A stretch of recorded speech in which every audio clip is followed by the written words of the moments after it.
L'Antéchrist est vivant en ce moment même, et il existe des preuves. La plupart des gens ne s'en rendent pas compte, mais la Bible nous donne des signes clairs qui doivent être en place avant qu'il ne prenne le pouvoir. Et aujourd'hui, chacun de ces signes est actif sous nos yeux. Le monde est en train d'être préparé à son arrivée. Les systèmes sont déjà opérationnels. Il ne reste plus qu'à ce qu'il entre en scène et prenne le contrôle. Dans cette vidéo, nous allons examiner 4 preuves bibliques qui suggèrent que l'Antéchrist est déjà parmi nous. Et une fois que vous aurez vu ces signes, vous ne regarderez plus jamais le monde de la même façon. Premier signe, il surgit au milieu du chaos et de l'instabilité mondiale.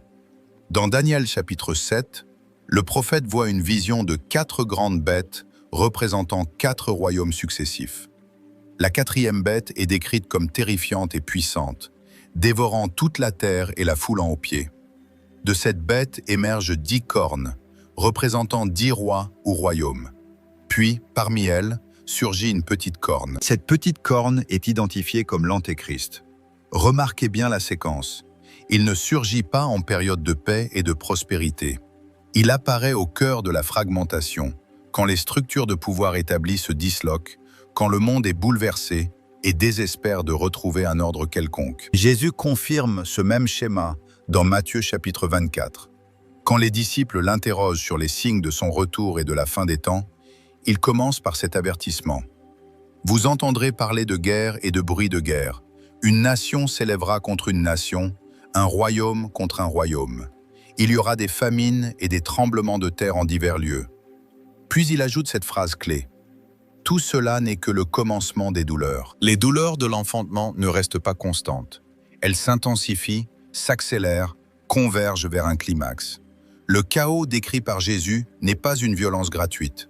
Ce sont les contractions d'un monde qui gémit sous le poids du péché, avançant vers un moment décisif de l'histoire. L'Apocalypse, chapitre 6, dresse un tableau similaire avec les 4 cavaliers. Le premier apporte la conquête, le second ôte la paix de la terre, le troisième symbolise la famine et l'effondrement économique, et le dernier est appelé la mort. Ensemble, ces images décrivent un monde marqué par les conflits généralisés, la pénurie et la peur. Des conditions directement liées à la période entourant l'apparition de l'Antéchrist. Quand on observe l'état actuel du monde, ces descriptions paraissent étrangement familières. Les conflits se multiplient dans toutes les régions. La guerre en Ukraine a déstabilisé l'Europe et révélé les failles des alliances mondiales. Le conflit à Gaza a ravivé les tensions au Moyen-Orient et impliqué les puissances voisines. Les pressions croissantes entre la Chine et Taïwan créent une incertitude dans tout le Pacifique. Les nations continuent d'accroître leurs capacités militaires et la menace nucléaire reste bien réelle.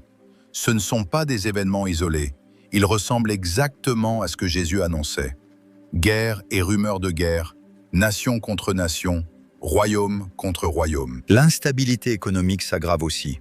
La dette mondiale dépasse les 300 000 milliards de dollars. L'inflation touche la vie quotidienne de millions de personnes. Les systèmes financiers sont sous tension. Les gouvernements peinent à concilier croissance, stabilité et valeur des monnaies. Les structures économiques traditionnelles sont remises en question. De nouvelles alliances se forment. Les monnaies sont repensées. Le système n'a pas encore implosé, mais les fissures sont visibles. Les systèmes politiques montrent les mêmes signes de fatigue. La confiance dans les institutions, les médias et les dirigeants s'est effritée. Les populations se sentent divisées, désillusionnées. La cohésion sociale est fragilisée par la polarisation et l'amplification constante de la peur et de la colère sur les réseaux. Beaucoup, surtout chez les jeunes générations, expriment une profonde incertitude et une anxiété face à l'avenir. Un sentiment d'instabilité imprègne presque tous les niveaux de la société. Ce sont précisément les conditions que les Écritures annoncent avant la révélation de l'Antéchrist. Et elles sont là, aujourd'hui. Mais voici ce qui compte le plus pour les croyants. Jésus a dit « Quand vous verrez ces choses commencer à arriver, redressez-vous et levez la tête, car votre délivrance approche. » Le même chaos qui annonce son arrivée annonce aussi le retour du Christ. L'histoire montre que les peuples plongés dans un chaos prolongé ne restent pas indéfiniment dans cet état. Ils cherchent des solutions. Ils aspirent à la stabilité. Quand la pression devient insupportable, les gens deviennent prêts à suivre n'importe qui promettant le soulagement. C'est là que le schéma biblique prend tout son sens. L'Antéchrist n'a pas besoin de créer le chaos. Il surgit dans un monde déjà désespéré d'ordre. Il monte parce que l'environnement crée la demande pour un leader capable de donner un sens au désordre. Mais le chaos mondial n'est que la mise en place. Ce qui suit est encore plus terrifiant, car les Écritures révèlent que, lorsqu'il apparaîtra, cet homme ne ressemblera pas à un méchant. Il aura l'air d'un héros, et le monde l'adorera pour cela. Deuxième signe, il se présente comme un homme de paix et de solution. Le deuxième signe est le suivant. L'Antéchrist ne se présentera pas en conquérant, mais en artisan de paix, pas en destructeur, mais en résolveur de problèmes. C'est l'aspect le plus dangereux de sa tromperie, et les Écritures le révèlent clairement. Dans Daniel 9, 27, il est dit qu'il confirmera une alliance avec plusieurs pour une semaine. En prophétie biblique, une semaine représente 7 ans. Cette alliance est généralement comprise comme un traité de paix, probablement impliquant Israël et ses ennemis voisins. L'Antéchrist ne commence pas son règne par une déclaration de guerre. Il le commence par la conclusion d'une paix. C'est un moment pivotal dans l'histoire prophétique. La signature de cette alliance de 7 ans marque le début des 7 dernières années avant le retour du Christ, période communément appelée la tribulation. Pendant les 3 premières années et demie, l'Antéchrist apparaîtra comme tout ce que le monde espérait. Un diplomate, un unificateur, un homme visionnaire et efficace. Il sera célébré dans les couloirs des Nations Unies. Il recevra les louanges des dirigeants mondiaux. Les médias le porteront au nu comme le plus grand homme d'État de l'ère moderne. Et le monde poussera un soupir collectif de soulagement, persuadé que l'humanité a enfin trouvé le leader capable d'instaurer une paix durable. Mais les Écritures nous avertissent que cette paix est un mensonge. Dans 1 Thessaloniciens 5.3, Paul écrit « Quand les gens diront « paix et sécurité », alors une destruction subite viendra sur eux, comme les douleurs sur une femme enceinte, et ils n'échapperont pas. Cette paix est temporaire, elle est stratégique, elle vise à gagner la confiance et l'allégeance des masses, pour que, quand l'Antéchrist révélera sa vraie nature, le monde soit déjà lié à lui. Apocalypse 6 donne la même image. Jean voit un cheval blanc, son cavalier tient un arc, mais pas de flèche. On lui donne une couronne, et il sort en conquérant pour conquérir. Le cheval blanc symbolise dans l'Antiquité la paix et la victoire. Mais ce cavalier n'est pas le Christ, c'est le contrefacteur. Il conquiert d'abord non par la force militaire, mais par la persuasion, la diplomatie et l'apparence de justice. Daniel 8, 25 le dit sans détour. Par la paix, il détruira beaucoup. Pourquoi le monde l'acceptera-t-il si facilement? Parce qu'après des années de chaos, de guerre, d'effondrement économique et de désintégration sociale, l'humanité sera désespérée de voir quelqu'un apporter la stabilité. L'Antéchrist proposera des solutions à des problèmes qui semblaient insolubles. Il négociera la paix au Moyen-Orient, un exploit que tous les leaders modernes ont échoué à réaliser. Il avancera des réformes économiques promettant de mettre fin aux inégalités et de restaurer la prospérité. Il unifiera des systèmes politiques fracturés sous une vision de coopération mondiale. Il parlera avec charisme, intelligence et autorité morale, et le monde le croira. C'est le piège psychologique. Les gens qui souffrent n'analysent pas froidement leur sauveur. Ils l'embrassent, ils lui font confiance, ils lui remettent leur autonomie parce qu'il représente le soulagement d'une souffrance insupportable. L'histoire confirme ce schéma. Après la Première Guerre mondiale, l'Allemagne était économiquement ruinée, politiquement humiliée et socialement brisée. Quand Adolf Hitler est arrivé au pouvoir, il n'a pas fait campagne sur le génocide. Il a promis de restaurer la fierté nationale, la stabilité économique et l'ordre social. Et des millions d'Allemands, y compris des chrétiens, l'ont soutenu parce qu'il promettait de mettre fin au chaos. L'Antéchrist opérera à l'échelle mondiale, avec une sophistication bien plus grande. Il ne fera pas appel au nationalisme, mais aux désirs universels de l'humanité. La paix, la sécurité, la prospérité et l'unité. Il se positionnera comme le remède à la division, la réponse au conflit, l'annonciateur d'une nouvelle ère de progrès humain. Et pendant un temps, cela fonctionnera. Le monde le célébrera. Il lui fera confiance. Il dépendra de lui. Et quand les gens réaliseront enfin qui il est vraiment, il sera trop tard. Mais les croyants doivent se souvenir. 2 Corinthiens 11, 14 nous rappelle que Satan lui-même se déguise en ange de lumière. L'Antéchrist n'apparaîtra pas mauvais, il paraîtra éclairé. Il n'exigera pas la soumission par la peur, il l'obtiendra par l'admiration. Et c'est précisément pourquoi il trompera le monde entier. Mais la tromperie va plus loin encore, car pendant que le monde est distrait par cet homme de paix, quelque chose de plus sombre se construit dans l'ombre, et c'est déjà opérationnel. Troisième signe, l'esprit et le système qui le soutiennent sont déjà à l'œuvre. Le troisième signe est le plus important. L'esprit de l'Antéchrist et l'infrastructure nécessaire à son contrôle mondial sont déjà actifs dans le monde. Ce n'est pas une réalité future, c'est une réalité présente que les Écritures identifient explicitement. Dans 2 Thessaloniciens 2,7, Paul écrit que le mystère de l'impiété est déjà à l'œuvre. Mais celui qui le retient maintenant continuera de le faire jusqu'à ce qu'il soit écarté. Remarquez le langage. Déjà à l'œuvre, pas qui va venir, pas qui s'approche, mais déjà actif. Celui qui retient, généralement identifié comme le Saint-Esprit agissant à travers l'Église, empêche pour l'instant la pleine manifestation de ce système d'impiété. Mais le système lui-même est en construction. L'infrastructure est en train d'être mise en place. Les cadres juridiques, les capacités technologiques, le conditionnement social et les mécanismes économiques sont tous en cours d'établissement. Et quand celui qui retient sera écarté, l'Antéchrist n'aura qu'à entrer dans un système déjà opérationnel. 1 Jean 2,18 le confirme. Jean écrit « Mes petits-enfants, c'est la dernière heure. Vous avez entendu dire que l'Antichrist vient, et maintenant, plusieurs antichrists sont déjà venus. C'est à cela que nous reconnaissons que c'est la dernière heure. » L'esprit de l'Antéchrist n'est pas une personne unique. C'est une force spirituelle qui se manifeste par la rébellion humaine contre l'autorité de Dieu. Tout au long de l'histoire, cet esprit a suscité des tyrans, de faux enseignants et des systèmes oppressifs.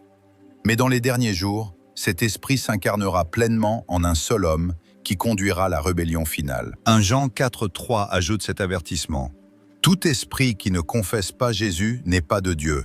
C'est l'esprit de l'Antichrist, dont vous avez entendu dire qu'il vient et qui est déjà dans le monde. » L'esprit est là, il est actif, il prépare le monde à l'arrivée de cet homme. Et nous pouvons voir son influence dans les bouleversements culturels, moraux et spirituels qui nous entourent. La vérité est redéfinie, la morale absolue est rejetée, le christianisme biblique est marginalisé et persécuté. La crainte de Dieu est remplacée par l'adoration de l'autonomie humaine. Ce ne sont pas des tendances culturelles aléatoires, c'est l'esprit de l'Antéchrist qui conditionne le monde à accepter un leader qui s'élève au-dessus de tout ce qui est appelé Dieu. Mais l'esprit seul ne suffit pas. L'Antéchrist aura besoin d'un système, et Apocalypse 13 le décrit en détail. Au versets 16 et 17, Jean écrit « Il fait que tous, petits et grands, riches et pauvres, libres et esclaves, reçoivent une marque sur leur main droite ou sur leur front, et que personne ne puisse acheter ni vendre sans avoir la marque, le nom de la bête ou le nombre de son nom. » C'est un système économique mondial qui exige une obéissance totale. Pas de marque, pas de participation à la société, pas de possibilité d'acheter de la nourriture, de payer un loyer ou d'accéder aux services essentiels. Allégeance complète ou exclusion complète. Pendant 2000 ans, cette prophétie semblait impossible. Comment un seul homme pourrait-il contrôler l'activité économique de chaque personne sur Terre? Les générations précédentes n'avaient tout simplement pas la technologie pour rendre cela réalisable. Mais nous, si. En ce moment même, l'infrastructure de surveillance et de contrôle économique mondial est en train d'être construite. Les systèmes d'identité numérique se déploient dans de nombreux pays, reliant des données biométriques aux services publics, aux banques et à l'emploi. Plus de 100 pays développent des monnaies numériques de banque centrale, donnant au gouvernement la capacité de surveiller, contrôler et même inverser chaque transaction financière en temps réel. La technologie de reconnaissance faciale a atteint un niveau de sophistication permettant une surveillance continue de populations entières. Les systèmes de crédit social montrent comment le suivi numérique peut récompenser la conformité et punir la dissidence. L'intelligence artificielle est déployée pour analyser les comportements et imposer la conformité à des échelles inimaginables il y a encore 10 ans. Les systèmes de paiement sans espèces se normalisent, rendant la monnaie physique obsolète et garantissant que chaque transaction est enregistrée et traçable. Ce sont des politiques documentées, des technologies publiquement disponibles et des objectifs ouvertement déclarés par des gouvernements et des organisations internationales. La technologie existe. Les cadres juridiques se mettent en place. Le public est conditionné à l'accepter. Il ne manque plus que le leader qui l'activera. Apocalypse 13:7 nous dit que l'Antéchrist recevra autorité sur toute tribu, peuple, langue et nation. C'est une domination mondiale explicite. Et pour la première fois dans l'histoire humaine, la technologie existe pour rendre ce niveau de contrôle possible.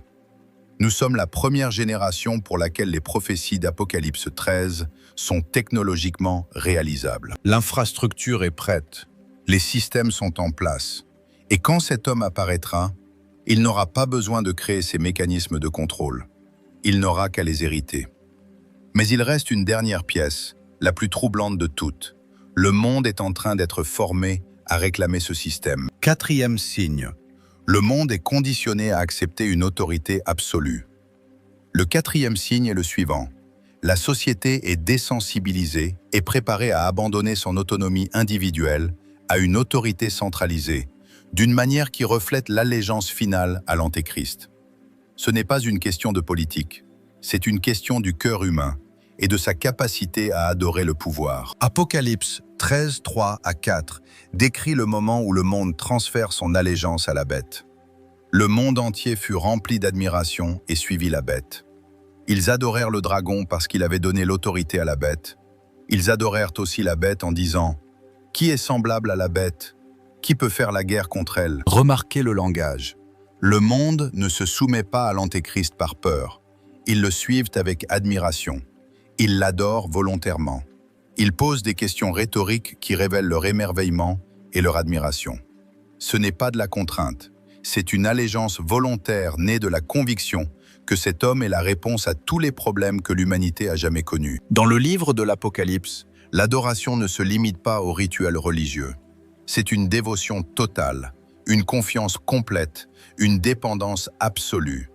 C'est le transfert de l'autorité suprême de Dieu à l'homme. Apocalypse 13, 8 rend la tragédie encore plus claire. Tous les habitants de la terre l'adoreront, tous ceux dont le nom n'est pas écrit dans le livre de vie de l'agneau. Tous ceux dont l'espérance n'est pas ancrée en Christ donneront leur allégeance à l'Antéchrist. Non parce qu'ils y sont forcés, mais parce qu'ils sont trompés. Ils croiront qu'ils méritent d'être adorés. Et la question que nous devons nous poser est celle-ci. Le monde est-il en train d'être préparé à ce genre d'abandon? En ce moment même, observez ce qui s'est passé sur le plan culturel et psychologique. Ces dernières années, des populations du monde entier ont montré une disposition à céder des niveaux de liberté personnelle sans précédent en échange de promesses de sécurité. Lors de crises mondiales, les gouvernements ont imposé des restrictions et des mesures de conformité qui auraient été inimaginables il y a une génération. Et la majorité des gens ont obéi, non parce qu'ils étaient menacés de violence, mais parce qu'ils faisaient confiance aux autorités qui leur disaient que c'était nécessaire. C'est une observation sur la psychologie humaine. Quand les gens ont peur, ils cherchent quelqu'un pour faire cesser la peur, et ils sont prêts à abandonner presque tout à la personne ou à l'institution qui promet de les protéger. L'Antéchrist exploitera exactement cette impulsion à l'échelle mondiale.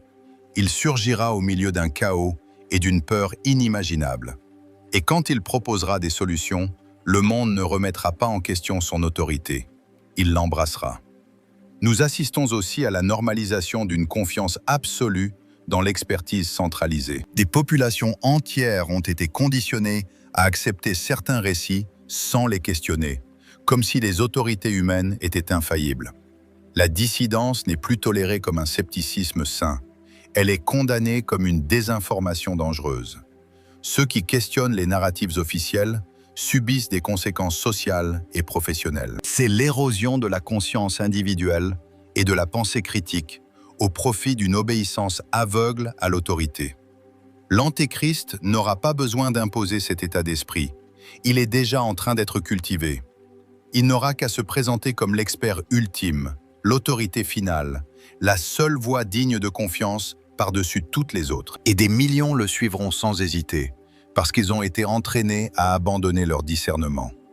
La culture de l'adoration des célébrités a atteint des niveaux alarmants. La société élève des figures charismatiques au rang quasi divin. Nous leur offrons des plateformes, nous les défendons contre toute critique, nous adoptons leurs croyances et nous modelons nos vies sur leur exemple. Ce même mécanisme psychologique sera celui qui poussera le monde à adorer l'Antéchrist. Il sera charismatique, brillant, moralement convaincant et universellement admiré. Et un monde déjà conditionné à idolâtrer les personnalités humaines transférera cette adoration sur lui sans même se rendre compte de ce qu'il fait. Le relativisme moral a détruit, dans l'esprit de milliards de personnes, la notion de vérité absolue. Si la vérité est ce que je décide qu'elle est, alors je n'ai aucune défense face à un leader qui redéfinit la vérité à ma place. L'Antéchrist n'aura pas besoin de convaincre les gens qu'il a raison. Il lui suffira de les convaincre qu'il n'existe pas de bien et de mal objectif. Et quand la vérité devient négociable, l'allégeance devient inévitable. 2 Thessaloniciens 2, 9 à 12 explique pourquoi le monde tombera dans cette tromperie. L'avènement de l'impie se fera selon l'action de Satan, avec toutes sortes de miracles, de signes et de prodiges mensongers, et avec toutes les séductions de l'iniquité pour ceux qui périssent, parce qu'ils n'ont pas aimé la vérité pour être sauvés. C'est pourquoi Dieu leur envoie une puissance d'égarement, pour qu'ils croient au mensonge. Les gens ne seront pas trompés contre leur volonté. Ils seront trompés parce qu'ils ont refusé la vérité quand elle était à leur portée. Ils n'ont pas aimé la vérité. Ils ont aimé le confort, la sécurité et l'autodétermination. Et quand l'Antéchrist leur offrira tout cela, ils l'adoreront parce qu'il leur donne exactement ce qu'ils ont toujours désiré. La marque de la bête ne sera pas imposée par la force au début. Elle sera présentée comme nécessaire, comme la seule façon de participer à la société, et les gens l'accepteront volontairement parce qu'à ce moment-là, ils auront déjà abandonné leur conscience et leur autonomie au système. La marque ne sera que le symbole extérieur final d'une allégeance intérieure déjà consentie. Alors laissez-moi relier les points pour vous. L'Antéchrist surgira d'une position d'influence mondiale. Il négociera un accord de paix au Moyen-Orient. Il contrôlera un système économique numérique. Et il prendra le pouvoir au milieu d'un chaos mondial. Maintenant, posez-vous la question. Combien de personnes vivantes aujourd'hui correspondent à cette description? Combien de leaders mondiaux possèdent la plateforme, l'influence et l'accès au système que nous venons de décrire? La réponse n'est pas nombreuse. En réalité, si vous comprenez la prophétie biblique et suivez l'actualité, les candidats sont étonnamment peu nombreux. Et au moins 3 d'entre eux ont prononcé, ces 5 dernières années, des déclarations publiques qui sonnent exactement comme ce que Daniel et l'Apocalypse ont prédit. Je ne cite pas de nom, mais je vous dis ceci. Soyez attentifs, car quand cet homme se présentera, il ne s'annoncera pas comme l'Antéchrist. Il s'annoncera comme le sauveur de l'humanité, et des milliards le croiront. Voici donc où nous en sommes. Le monde est en chaos, créant les conditions pour l'émergence d'un leader mondial. Ce leader se présentera comme un homme de paix et de solution, et le monde le célébrera. L'esprit et le système qui le soutiennent sont déjà actifs, en train de construire l'infrastructure du contrôle total. Et l'humanité est psychologiquement conditionnée à adorer l'autorité centralisée et à abandonner son discernement individuel. Ce sont des réalités observables qui s'alignent parfaitement avec la prophétie biblique.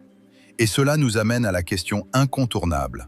Si ces 4 signes sont présents, que cela signifie-t-il pour nous aujourd'hui? Nous vivons probablement la dernière génération avant que ces prophéties n'atteignent leur accomplissement ultime. Ce n'est pas du sensationnalisme. C'est une conclusion sobre, fondée sur la convergence des signes que Jésus nous a ordonné de surveiller. Dans Matthieu 24, Jésus donne la parabole du figuier. Quand ces rameaux deviennent tendres et que les feuilles poussent, vous savez que l'été est proche. De même, quand vous verrez toutes ces choses, sachez que le Fils de l'homme est proche, à la porte. Nous ne connaissons ni le jour ni l'heure, mais nous sommes commandés de reconnaître la saison. Et les signes sont indéniables. Guerre, famine, tremblement de terre, tromperie, persécution, et l'évangile prêché à toutes les nations convergent simultanément à une échelle qu'aucune génération précédente n'a connue. Celui qui retient empêche encore la pleine révélation de l'homme d'impiété. Mais 2 Thessaloniciens 2 montre clairement que cette retenue est temporaire. Quand celui qui retient sera écarté, l'Antéchrist sera révélé. Le système est prêt. Les conditions sont réunies. Nous sommes plus proches de la fin que nous ne l'avons jamais été. Pour ceux qui ne connaissent pas Jésus-Christ, c'est un avertissement urgent. Vous vivez dans un monde activement préparé à la plus grande tromperie de l'histoire humaine. L'Antéchrist offrira tout ce que le cœur humain désire en dehors de Dieu. Paix, sécurité, prospérité, unité et sens. Sans un ancrage dans la vérité biblique, la tromperie sera irrésistible. L'enjeu est éternel. Apocalypse 14 avertit que quiconque adorera la bête et recevra sa marque, boira du vin de la fureur de Dieu. Il n'y a pas de seconde chance après avoir pris la marque. Le choix que vous faites déterminera votre éternité. La seule défense est une relation personnelle avec Jésus-Christ, établie maintenant avant que la crise n'arrive. Pour l'Église, ce n'est pas un temps de peur, c'est un temps d'urgence, de discernement et d'espérance. Luc 21-28 dit « Quand ces choses commenceront à arriver, redressez-vous et levez la tête, car votre délivrance approche. » Les mêmes signes qui annoncent la montée de l'Antéchrist annoncent aussi le retour imminent du Christ. Mais c'est aussi un appel à la vigilance spirituelle. Le danger pour les croyants n'est pas que nous adorions intentionnellement l'Antéchrist. Le danger est la complaisance spirituelle, le compromis culturel et un amour pour ce monde qui émousse notre préparation pour le suivant. Un Thessaloniciens 5 nous rappelle « Ne dormons pas comme les autres, mais veillons et soyons sobres. Le règne de l'Antéchrist sera terrible, mais temporaire. » Apocalypse 13, 5 nous dit qu'il recevra autorité pour 42 mois, 3 ans et demi. Son pouvoir est limité, son temps est court, sa défaite est déjà écrite. La bête sera saisie et jetée vivante dans l'étang de feu ardent de soufre. Alors voici la question que vous devez répondre aujourd'hui. Quand l'Antéchrist se présentera et que la marque sera imposée, serez-vous prêt ou serez-vous pris au dépourvu, non préparé, spirituellement endormi? Parce que ce moment est plus proche que la plupart des gens ne le pensent. Chaque prophétie sur sa montée est en même temps une prophétie sur sa chute. Chaque signe de son apparition est un signe que Jésus-Christ est sur le point de revenir dans la gloire, le jugement et la victoire. C'est là que notre espérance est ancrée. Pas dans l'évasion de la tribulation, mais dans l'appartenance à celui qui la surmonte. Les 4 signes ne sont pas spéculatifs, ils sont mesurables. Chaos mondial, conditionnement culturel, infrastructures technologiques et esprit d'impiété sont tous présents maintenant. Nous ne fixons pas de date, mais nous reconnaissons la saison, et selon toutes les mesures bibliques, cette saison est sur nous. Romains 13, 11 à 12 nous dit « L'heure est déjà venue de vous réveiller du sommeil, car maintenant le salut est plus près de nous que lorsque nous avons cru. La nuit est avancée, le jour approche. » Ce n'est pas un appel à la panique, c'est un appel à la préparation. L'Antéchrist n'est pas une figure théorique lointaine. La scène est dressée, les systèmes sont en place. Et les Écritures nous disent qu'il sera révélé au moment parfait de Dieu. Mais pour ceux qui appartiennent à Jésus-Christ, ce n'est pas un message de désespoir, c'est un message d'espérance. Le même Dieu qui a prophétisé la montée de l'Antéchrist a aussi promis le retour du roi. 1 Thessaloniciens 5, 9 nous rappelle « Dieu ne nous a pas destinés à la colère, mais à l'acquisition du salut par notre Seigneur Jésus-Christ. » Si vous regardez ceci et que vous n'avez pas de relation avec Jésus-Christ, écoutez bien ceci. L'Antéchrist offrira des solutions temporaires à des problèmes éternels. Il promettra la paix, mais apportera la destruction. Jésus-Christ offre le pardon des péchés, la réconciliation avec Dieu et la vie éternelle. Romains 10, 9 dit « Si tu confesses de ta bouche que Jésus est Seigneur, et si tu crois dans ton cœur que Dieu l'a ressuscité des morts, tu seras sauvé. » Le choix devant vous est celui-ci. Quelle marque porterez-vous? Quel royaume servirez-vous? Ce choix définira votre éternité, et le moment de le faire est maintenant. Pour l'Église, l'appel est clair. Soyez vigilants, soyez enracinés dans les Écritures. Ne soyez pas honteux de l'Évangile. Partagez le message du Christ avec urgence, car les gens ont besoin de savoir ce qui arrive et qui peut les sauver. Les signes sont indéniables. Le système est prêt. Le roi vient. Êtes-vous prêt? Si ce message a remué quelque chose en vous, abonnez-vous maintenant.